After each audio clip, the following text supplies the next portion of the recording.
नमस्कार दोस्तों। Rahul Gandhi leader of opposition बन चुके हैं और as a leader of opposition उन्होंने पार्लियामेंट में पहली बार अपनी speech as a leader of opposition दी। जबरदस्त मुद्दे उन्होंने उठाए और यही तो होता है ना कि जब आपका अपोजिशन आपकी कंट्री में काफ़ी स्ट्रांग हो तो जो पार्लियामेंट की डिबेट होती है वो बहुत इंटरेस्टिंग हो जाती हैं। बहुत इंपॉर्टेंट जो मुद्दे होते हैं वो निकल करके आते हैं और बहुत इंपॉर्टेंट मुद्दों में से एक मुद्दा जो हमारे देश में अभी सबसे ज़्यादा इंपॉर्टेंट है वो है अग्निवीर स्कीम। नीट मुद्दा था, बहुत इंपॉर्टेंट। देखिए उसके ऊपर सरकार बाध्य हो गई एक्शन लेने के ऊपर, इतना बड़ा प्रोटेस्ट हुआ और यही खूबसूरती है हमारे इंडियन डेमोक्रेसी की। उसके बाद अग्निवीर स्कीम लगातार सबसे बड़ा मुद्दा बना हुआ है।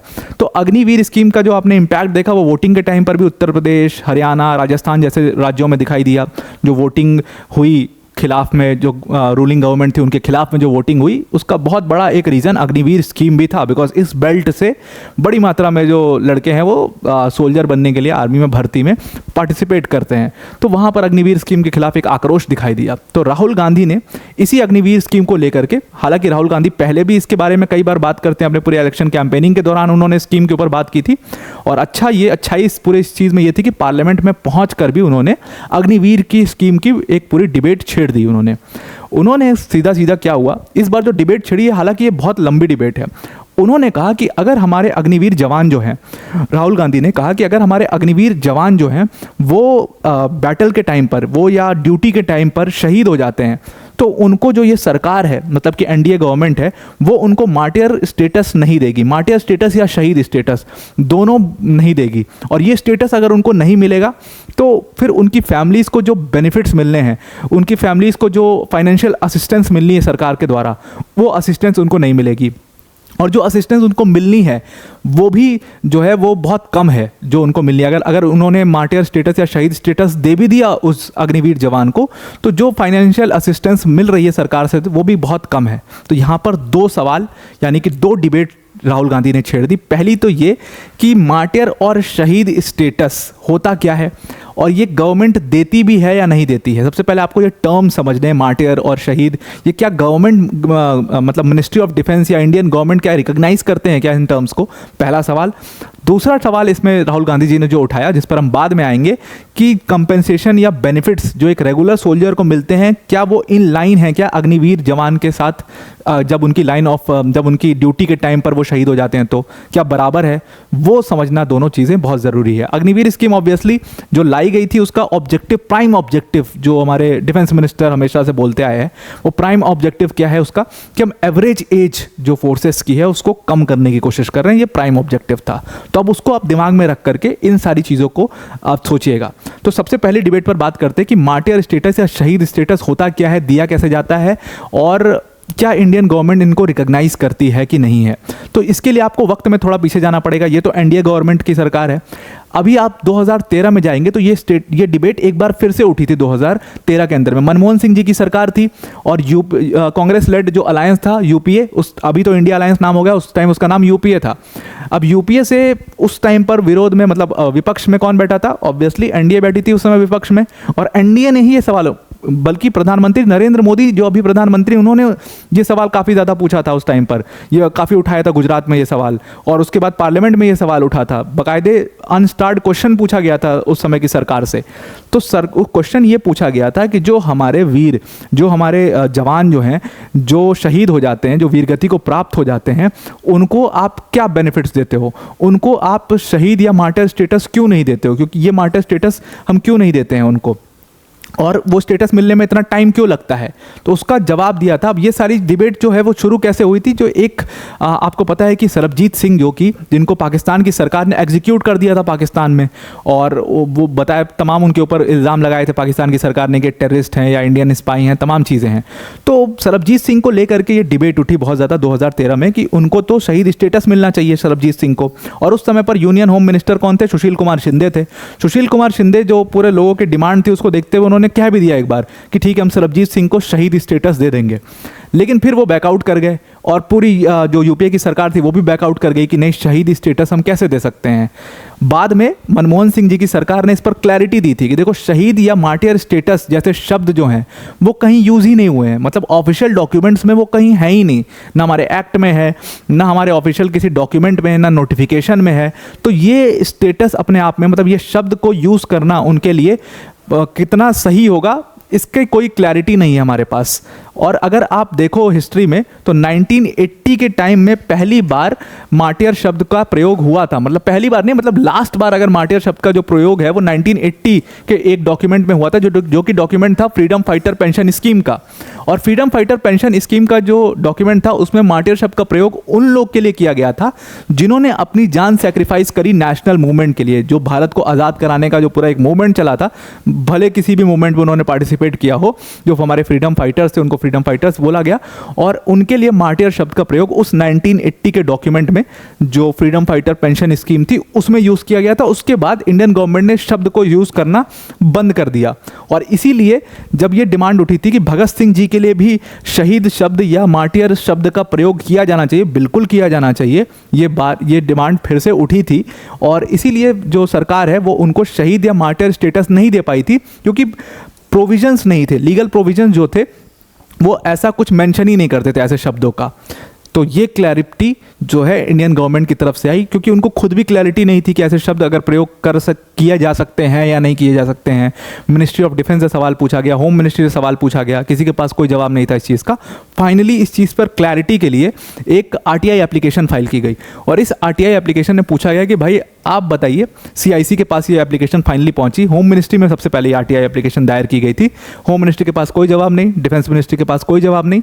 फाइनली ये एप्लीकेशन फॉरवर्ड होके चीफ इंफॉर्मेशन कमिश्नर के पास पहुंची, यानी कि इंफॉर्मेशन कमीशन में पहुंची, और वहां से जवाब मांगा गया कि भाई मार्टियर या शहीद शब्द जो हमारे सोल्जर्स जो वीर गति को प्राप्त हो जाते हैं ड्यूटी के टाइम पर, उनके लिए मार्टियर या शहीद शब्द का प्रयोग करना कितना उचित है, और क्या इनको ये स्टेटस दिया जाना चाहिए, शहीद भगत सिंह जैसे ये शब्द यूज़ किया जाना चाहिए, और अगर किया जाना चाहिए तो वो अभी तक क्यों नहीं होता है। ये सारे सवाल उनसे पूछे गए। तो उसके बाद वहाँ पर कि हमारे लॉ एंड कॉन्स्टिट्यूशन में क्या ये मेंशन है क्या कि शहीद और मार्टियर शब्द का प्रयोग हो, तो वहाँ से सीआईसी का जवाब ये आया कि मार्टियर या शहीद शब्द का कोई भी कहीं भी प्रयोग नहीं पाया गया है, और हमारे पास ऐसे कोई डॉक्यूमेंट्स नहीं, ऐसे कोई ना कॉन्स्टिट्यूशन में मेंशन है ना हमारे किसी लॉ में मेंशन है ऐसे शब्द, इसीलिए हम इसको यूज़ नहीं कर सकते। तो अब यहाँ से दूसरा सवाल आता है, तो फिर आप क्या यूज़ करोगे उनके लिए जो शहीद हो रहे हैं, मतलब जो वीर गति को प्राप्त हो रहे हैं ड्यूटी के टाइम पर, उनके लिए आप कौन सा शब्द यूज़ करते हैं। तो उनके लिए उन्होंने बताया कि हम उनके लिए बैटल कैजुअलिटी शब्द यूज़ करते हैं। मिनिस्ट्री ऑफ डिफेंस ने ये चीज़ बताया कि हम उनके लिए बैटल कैजुअलिटी शब्द यूज़ करते हैं, और होम मिनिस्ट्री ने बोला कि हम उनके लिए ऑपरेशंस कैजुअलिटी शब्द यूज़ करते हैं। तो अब यहाँ से एक और सवाल खड़ा होता है कि मार्टियर या शहीद शब्द प्रयोग अगर कर लेते हैं हम, तो उसमें प्रॉब्लम क्या है, प्रयोग करने में इशू क्या है, कर सकते हैं, कर लो, इसमें प्रॉब्लम क्या है, एक नोटिफिकेशन निकाल करके डाल दें। जब आप एक दिन में पूरा लॉ पास करवा लेते हो, तो शहीद और मार्टियर शब्द यूज़ करने में प्रॉब्लम क्या है गवर्नमेंट को, एक नोटिफिकेशन निकाले और कर दे यूज़ में। तो यहाँ इससे डिफेंस कम्युनिक ने इस चीज़ को समझाया। उन्होंने कहा देखो, शहीद शब्द पे तो उन्होंने कोई एक्सप्लेनेशन नहीं दिया, मार्टियर शब्द पे उन्होंने एक्सप्लेनेशन दिया। उन्होंने कहा देखो, ये जो शब्द है ना मार्टियर, ये स्पेसिफिकली अगर आप डिक्शनरी में जा करके देखोगे तो उनके लिए यूज़ होता है जो रिलीजियस वॉर में अपनी जान सेक्रीफाइस करते हैं। जब रिलीजन का कोई वॉर होता है उसमें जो लोग जान अपनी देते हैं, उनके लिए स्पेसिफिकली मार्टियर शब्द का प्रयोग किया जाता है। और ये बात डिफेंस कम्युनिक ने कही, और ये बात सही भी है। तो हमारे जो सोल्जर्स हैं वो तो अपने नेशन के लिए अपनी अब खुद को सेक्रीफाइस कर रहे हैं, तो उनके लिए ये मार्टियर शब्द यूज़ करना ठीक नहीं होगा, इसीलिए इसको गवर्नमेंट ऑफ इंडिया ने अडॉप्ट नहीं किया। उसके डिफेंस कम्युनिक ने 5-6 शब्द दिए कि आप इनमें से कोई भी यूज़ कर सकते हो।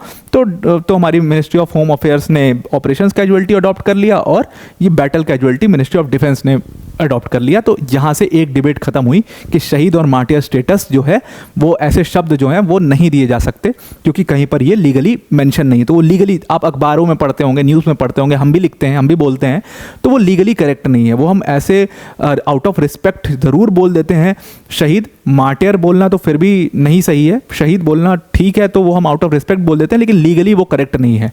तो यहाँ से एक डिबेट खत्म हुई। राहुल गांधी जी का पहला सवाल का जवाब आई थिंक आपको समझ में आ गया होगा। दूसरा आता है कि एक रेगुलर सोल्जर जब शहीद होता है और एक अग्निवीर जवान हमारा जब शहीद होता है तो जो उनको बेनिफिट्स हैं उनके फैमिलीज़ को, वो कैसे दी जाती हैं। अब सबसे पहले रेगुलर सोल्जर के बेनिफिट्स को समझते हैं। अब देखो, रेगुलर सोल्जर अगर शहीद होते हैं ड्यूटी के टाइम पर अपनी, तो उनकी ये बाकायदे अनस्टार्ड क्वेश्चन के तहत पार्लियामेंट में पूछा गया था, तो इसका लिखित जवाब उस समय की गवर्नमेंट ने दिया था। और 2022 का बात मैं आपसे कर रहा हूँ, तो 2022 में गवर्नमेंट ने पूरा डिटेल्ड डिस्क्रिप्शन दिया कि हम क्या क्या प्रोवाइड करते हैं जो सोल्जर शहीद हो जाते हैं उनकी फैमिलीज़ को। सो बाय एंड लार्ज 3 चीज़ें हैं इसमें, एजुकेशन, हेल्थ और अदर फैसिलिटीज़। अदर फैसिलिटीज़ में ये है कि उनका परिवार, जो सोल्जर है भाई, वो अपना सोल अर्निंग, मान लो सोल ब्रेड अर्नर है अपनी फैमिली के, अब वो शहीद हो गए हैं तो उनकी फैमिली अपनी जीवन कैसे व्यापन करे, तो वो चीज़ अदर फैसिलिटीज़ में आती है। अब डिटेल्स में एक एक चीज़ आपको बताते हैं। तो जब चिल्ड्रन की एजुकेशन की बात आती है तो गवर्नमेंट उसमें कहती है कि ट्यूशन फी पूरी तरीके से आपको रिम्बर्स कर दी जाएगी, हॉस्टल चार्जेस रिम्बर्स कर दिए जाएंगे, बुक्स का कॉस्ट बहुत मिनिमल दिया जाएगा 2000, यूनिफॉर्म का कॉस्ट, क्लोथिंग का कॉस्ट बहुत मिनिमम होगा, इतना इतना उस पर कैप लगा दिया कि इससे ज़्यादा नहीं हो सकता, और अगर इससे कम है तो वो लिया जाएगा। ये सारी चीज़ें उन्होंने कर दी। और जब हेल्थ की बात आती है तो ECHS यानी कि ex serviceman contributory health scheme के अंडर में कैशलेस हेल्थ केयर दिया जाएगा वॉर विडोज़ को, या जो उनके क्लोज किन्स हैं, उनकी फैमिली के किन्स हैं उनको, या जो हमारे आर्मी जवान जो कि बैटल के टाइम पर डिसेबल हो गए हैं किन्हीं कारण से, उनको, तो उन लोग को, और इवन जो वॉर विडोज़ हैं उनको तो मेंबरशिप फीस भी नहीं देनी पड़ेगी। तो इस तरीके की हम हेल्थ स्कीम उनको प्रोवाइड करते हैं, इस तरीके से हम हेल्थ असिस्टेंस उनको देते हैं। अब रही बात अदर फैसिलिटीज़ की, यानी कि फाइनेंशियल असिस्टेंस की, तो वो परिवार अपना जीवन व्यापन कैसे करे, सबसे बड़ा सवाल। तो उसका जवाब देते हुए सरकार ने कहा कि हम उनके परिवार को, जैसे आपने सुना होगा कि LPG की डिस्ट्रीब्यूटरशिप होती है, गैस एजेंसीज होती हैं, वो दे देते हैं, या पेट्रोल पंप्स हम उनको अलॉट करवा देते हैं सरकार की तरफ से। और जैसे जैसे एरिया पर डिपेंड करता है, या तो सफल के आउटलेट्स होते हैं जो वेजिटेबल्स वाले, या मदर डेयरी का जो आउटलेट होता है डेयरी प्रोडक्ट्स का, वो दिलवा देते हैं। इस तरीके से हम उनके परिवार को एक जीवन यापन करने की जीविका जो है वो दे देते हैं। ये रेगुलर सोल्जर्स का है। अब आते हैं हम अग्निवीर जवान के ऊपर में।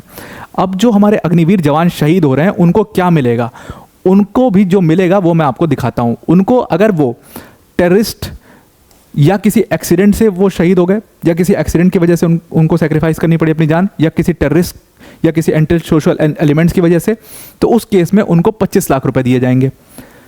अगर उनका वो शहीद जो हैं वो बॉर्डर पर हो रहे हैं तो उनको 35 लाख रुपए दिए जाएंगे। सेम मतलब मिलिटेंट्स के अटैक से, या टेररिस्ट के अटैक से, या नेवी पर्सनल या सी पायरेट्स के अटैक से कई बार शहीद होते हैं, तो उस केस में 35 लाख रुपए दिए जाएंगे। और अगर वॉर के टाइम पर हमारे अग्निवीर जवान शहीद हो रहे हैं तो उनको 45 लाख रुपए दिए जाएंगे। That's it. इसके अलावा और कोई बेनिफिट नहीं है, पेंशनरी बेनिफिट्स भी नहीं है, और इसके अलावा ऐसे कोई भी बेनिफिट नहीं है उनकी फैमिली के लिए।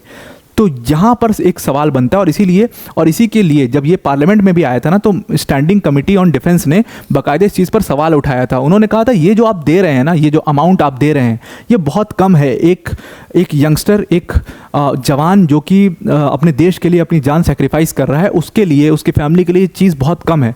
तो आप तीनों कैटेगरी में 10-10 लाख रुपए का इंक्रीमेंट करिए। मतलब इसमें भी 10 लाख रुपए, ये तो 35 हो जाएगा, इसमें भी 10 लाख रुपए, ये 45 हो जाएगा, और इसमें भी 10 लाख रुपए, ये 55 हो जाएगा। तो मतलब मिनिमम जो है वो 35 लाख होना चाहिए, मैक्सिमम जो है वो 55 लाख रुपए तक मिलना चाहिए उनकी फैमिलीज़ को या नियर किन्स को, जो भी हैं वहाँ पर उस टाइम पर जो लोग क्लेम कर रहे हैं, उनको ये चीज़ आपको देनी चाहिए बेनिफिट्स। तो ये 2 डिबेट राहुल गांधी ने उठाई। आई होप आपको ये दोनों चीज़ें डिटेल में समझ में आ गई होंगी।